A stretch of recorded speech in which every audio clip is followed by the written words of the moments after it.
No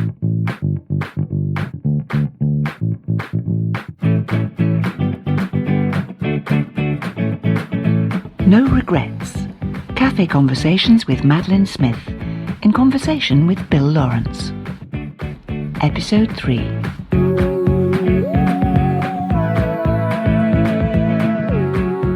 And in this episode, Maddie takes another deep dive with me into her life, talking about the West End Theatre and Habeas Corpus, Alec Guinness, the Mousetrap, Donald Sinden, and on the perils and pitfalls and pleasures of being in a long-running stage play.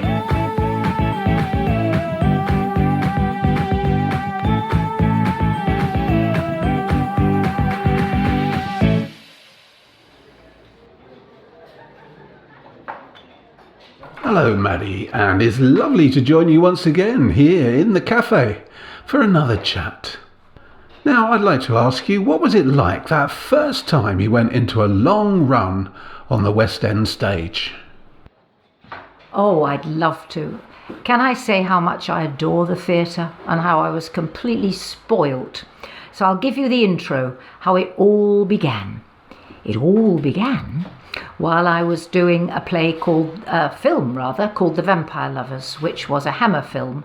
I'm not going to go into that now, except to say that at the time while I was filming it, I went to audition for a crazy man called Charles Maravitz. Now, this was my very first time auditioning for this play.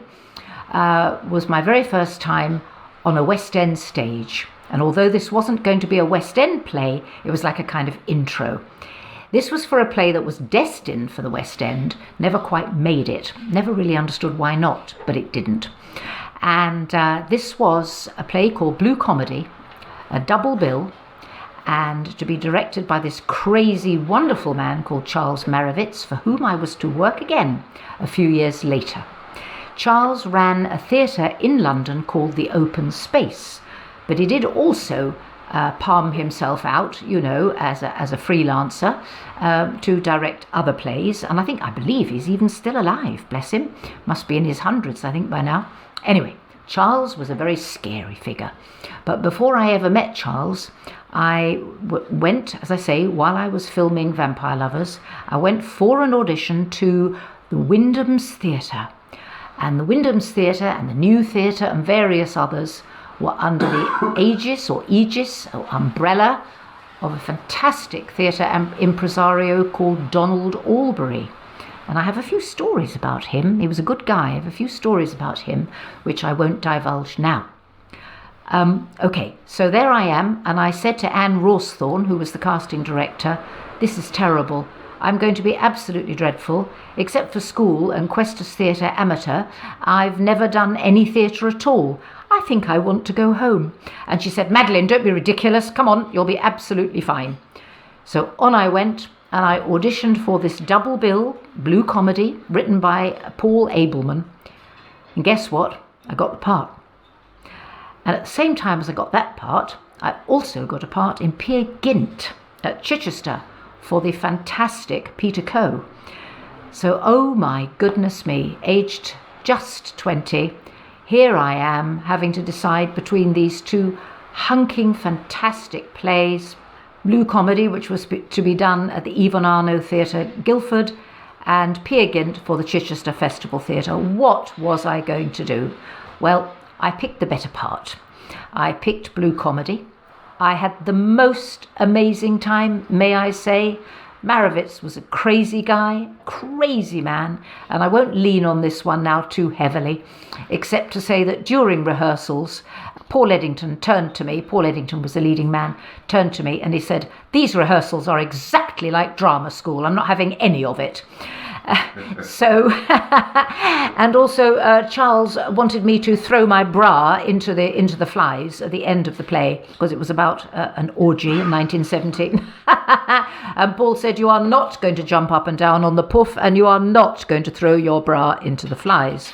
Thank you very much, Paul. Okay, end of that story. But that is how my theatrical life began. So, Bill, I will tell you and anybody that cares to listen that come 1973, and I've done quite a large variety of comedy by now and little bits and bobs of horror films. And suddenly I find myself walking up the Portobello Road in London, going to meet a lovely chap called Ronald Eyre. Now, Ronald Eyre had a fantastic reputation. This was a new play by Alan Bennett. I think the best thing I've ever seen, I've ever been in, I've ever listened to. Habeas Corpus. If anybody can just get a copy of it and read it. Oh, the wisdom in this play. And it's funny. It was to star Alec Guinness, and I was to play his imaginary girlfriend. I mean, in the play, I am the girlfriend of his sickly son, but I also figure as his imaginary love. It's the story of a ancient doctor, age 59. Anyway, Alan Bennett considered that to be ancient.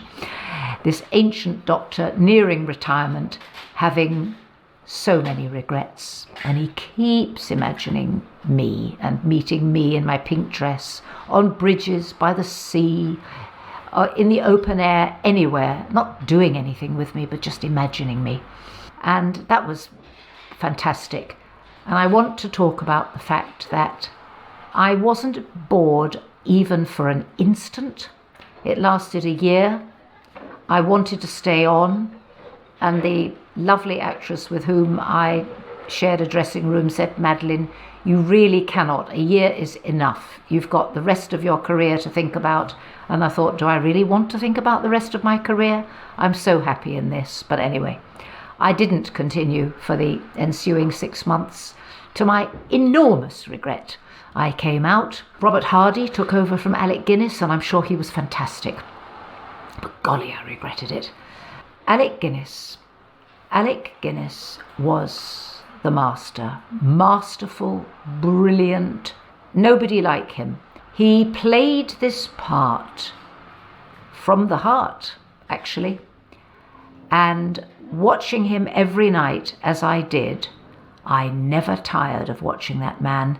Yes, the other actors were amazing. We had Andrew Sachs, later to become Manuel. We had the wonderful Phyllida Law, mother of Emma Thompson, and a fantastic actress in her own right. Wonderful John Bird as Sir Percy Shorter, a very frustrated doctor. I could go on and on and on, except I won't go on and on and on because I want to say Patricia Hayes. I want to shout her name from a bugle. I want to sing her name. I absolutely adored Patricia Hayes. But Alec was something else, and he devised a dance of death at the very end with a choreographer called Eleanor Fazan, or Fizz as we called her. Absolutely magical. And there's a spotlight on his face at the end, and then it goes black. And I will never forget it, and I watched it every night. And I will say to anybody, please, if you are offered a year's contract, take it. It is amazing. It is different every night.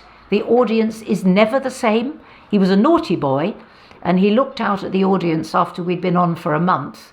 Ah, he said, as he peeped through the spy hole, they're all Japanese.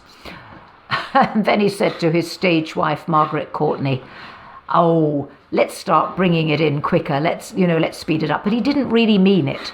This was Alec's way of getting through a long run. He loved gossip, of which there was plenty, and he took actors out to dinner every night. I mean, it was the most varied and wonderful year. We had music by Carl Davis, old plangent fairground music. All I can say is that was probably the best year of my life.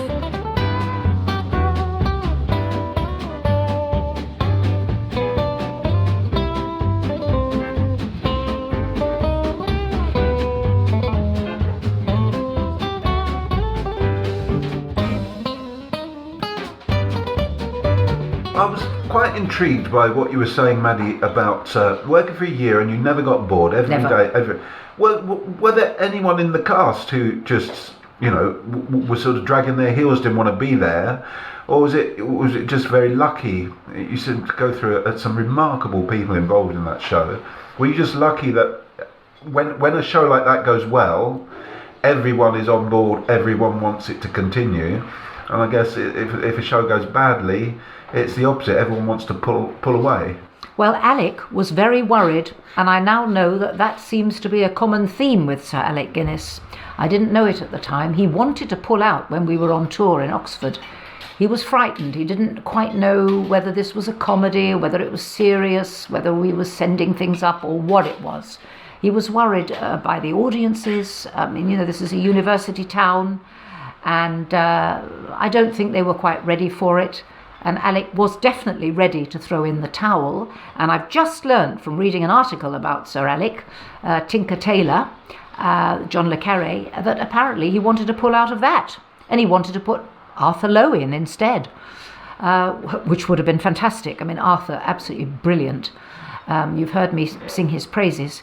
However, in both cases, he stuck it out. Thank goodness, thank the dear God. So I don't believe he ever wavered. I think he thoroughly enjoyed the long run. The only person that did used to whisper to me that he found it very difficult to discipline himself night in and night out was the young man, Christopher Good, who played my so-called sickly boyfriend in it. And in fact, we did get married in it. We've been going rather steady, and it's time to go to beddy. Turn the lights down low. And that's all you're going to get of my singing. He did used to whisper to me that he found it very, very difficult. I think he did. Occasionally it does happen. However, he survived. He was never off. Was he off once? Maybe he was off once. A lovely guy called John Guest, I think, stood in for him. Anyway, I mean, inevitably you're going to get people getting ill. And even Sir Alec was off with pneumonia at one point, which was very frightening. He came back, however.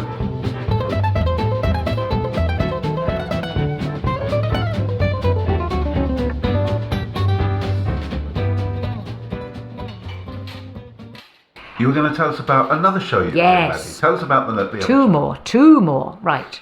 Should we do the Mousetrap? In between is a not very good play, but with the wonderful Donald Sinden. That's in between. I'd always wanted to be in the Mousetrap, and at the time my husband had died, brain tumours, not very nice, and I thought I've just got to get back in, and I think I'd done all that understudying stuff that we talked about. And I contacted the lovely people behind the scenes at the Mousetrap and auditioned successfully and got the part. Now, that wasn't all a smooth run in rehearsals, because the director, Richard Digby Day, only gave us 2 weeks, or management only gave us 2 weeks, and that's short for, quite a long play. And I used to tuck my script inside my wrist or whatever I was wearing. I used to tuck it in all rolled up for reference. And Richard Digby Day did used to get very angry with me, a little bit like a sort of sergeant major, shall we say. And he used to bellow at me from the stalls, but of course he came and apologised massively on the first night and said, I really don't know why I was worried, Maddie. But I do understand it. Again, I say, looking back, it must be a nightmare for any director. He's got his company of actors. He's got somebody who won't put the script down, or at least had it hidden. He was concerned. And that's totally understandable. But after 2 weeks rehearsal to get a West End play on is not half bad, I think. So that was a very happy year. Few dramas. My stage husband, a lovely actor called Paul Wimsett, bless his heart, decided to be Hamlet one night. He went bonkers, actually. And he'd got a thing about another actress and imagined me as her, playing Ophelia, and was puce in the face and raving and not being in the Mousetrap at all. and wouldn't leave the stage, and the company manager wouldn't kick him off, and it was an extraordinary night, to say the least. So finally I left the stage, went and found one of my favourite actors, a lovely chap called Paul Imbush, and meantime my stage husband had wandered off, thank goodness, and we carried on doing the play without him. In fact, we actually invented the plot, Paul Imbush and I, until finally in the last scene the company manager at last brought on the understudy. Hence how important an understudy is, yes, and how valued they should be, yes, I say emphatically. Lovely guy called Simon. Anyway, dear old Paul Wimsett, yes, he wandered off he walked out, doffed his cap to the stage door lady, and wandered off to Wormwood Scrubs, actually, where he was discovered, I think, probably sitting in the road, and incarcerated somewhere for a month, but then came back after a month and was absolutely fine. Everything was hunky-dory. Anyway, that's a little aside. Very, very enjoyable. It's a great play. It's on again. It deserves its long run. Hugely happy in it. Again, I never tired of it. I did a stage scream, which helped me to lose my voice occasionally. I never thought to record it. All I would say is I'm not going to give away the plot. And my only reservation now is that they don't have actors for a year. I think you only do 6 months or 10 months or something. There is no harm in doing a year. In the olden days, people used to do, I think, 2 years or even more, or you couldn't get them out. So it's fabulous. You've got security, got money in the bank, you've got friends, you're part of a company. Gorgeous.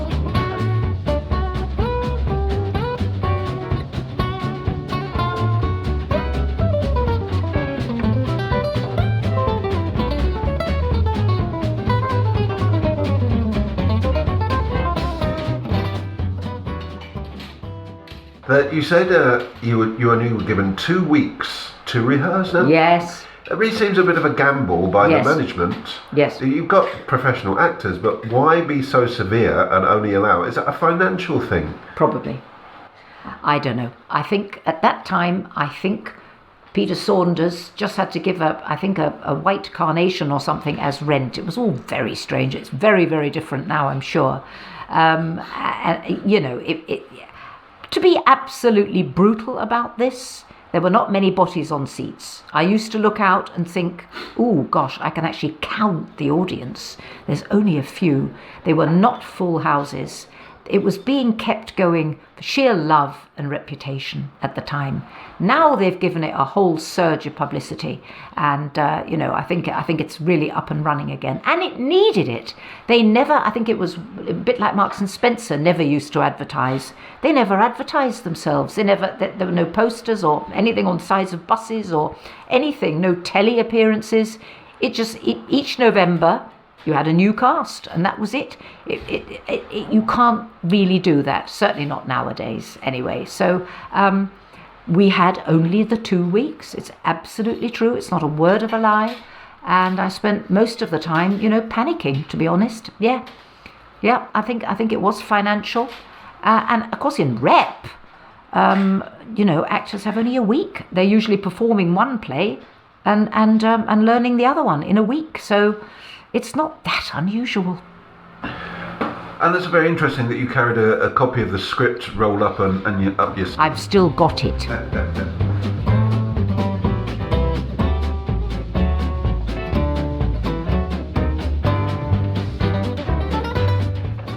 Mistakes must have been made. Even Sir Alec Guinness must have made mistakes, because concentration for a year is, a phenomenally difficult thing. I guess concentration was a difficult thing, not just for the 3 hours of performance, but to make sure you're doing that, 6 nights a week. Okay, Bill, I'm going to interrupt you here because I'm going to forget this story, and it's about concentration. While we were rehearsing Habeas Corpus, an amazing woman called Joan Sanderson, that you might remember from Please Sir off the telly. She played the headmistress in that. Well, she played my mum in Habeas Corpus. And Ronald Eyre, the director, thought she was so fantastic with her great big monologue that she had, that he said, Joan, I don't need to do anything with you. Go home. Or go to the boozer. You're fantastic, which she was. Absolutely amazing. And I had to sit there while she had this long monologue. I had to sit by her on stage. One night, I did this. She going blah, blah, blah, blah, blah, and I went, That was all. We came off stage, and she had a rather nasty, black, crude, hard handbag, and she went whack. I think on my face, because it was ow. She didn't say anything, and she stormed off. And that is what Bill is talking about, concentration. And that is about my lack of experience. And that's really what a lot of this talk is about. My lack of experience. The mistakes I've made, all of them, and there are many, have been because I'm not experienced enough. I don't go, I'm not going to do that, or I ought to meet that person, or I shouldn't say that, or whatever. Don't do that. But, time after time after time, I've made these silly, silly mistakes, or I've accepted a part I am not adequate for where I should have said no. And I shouldn't have done that to Joan, because I could have completely thrown her. And she was absolutely right to do what she did. And she didn't tear me apart. She didn't call me to her room. You've got to remember, I remember Philida Law, with whom I shared a dressing room, saying to me, Maddie, you've got to remember, you are the bottom rung in this production. And by gum, she was right. What was I, 22? And Joan, well, we won't say how old Joan was, but a lot more experienced than I was. So what the dickens was I doing? So I was the one who needed to concentrate and shut my face.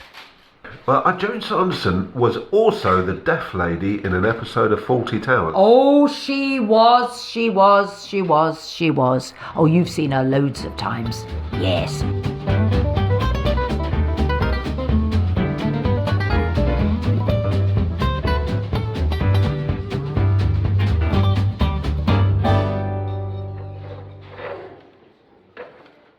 That was 1977 or something like that, and it was for a management called John Gale.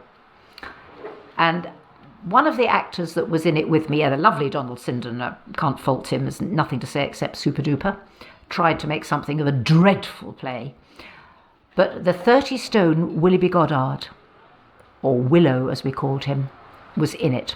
And I shared a basement dressing room with Willow. There was a little partition between us for decency's sake, but I used to hear him as he came off stage, and then he used to stick his face in a fan because he was sweating so much. And I used to get his empty bottles of port and peanuts and all of that, so wonderful. Donald, who didn't quite know what to do with this part of this terrible accountant in this awful play called Shut Your Eyes and Think of England, on the first night he threw all rehearsals to the wind. He had to do some kind of telephone business or answer the phone or something as this down-at-heel impoverished accountant. And instead of which, what he did was to take the telephone apart on stage and throw it into the audience. Of course, it brought the house down. And I remember Frank Thornton saying to me, what on earth is going on? Because Frank was a very proper gentleman. And Donald, of course, had to repeat this business every night after that. But what he did was to take a really dreadful farce and turn it into a work of genius. So again, there's a year. Now, however, my part was so boring in this one. We had a wonderful director and friend, really, Patrick Garland. So other than John Gale, who was a bit of a pillock. In fact, it was his wife, Liesel, I think her name was, who said to me, I don't know why you're so concerned about your husband being in Bristol on tour or something. They all have affairs. I don't know why you get into such a state about it and want to go and see him in it. Just let him get on with it. Right. End of theatrical history.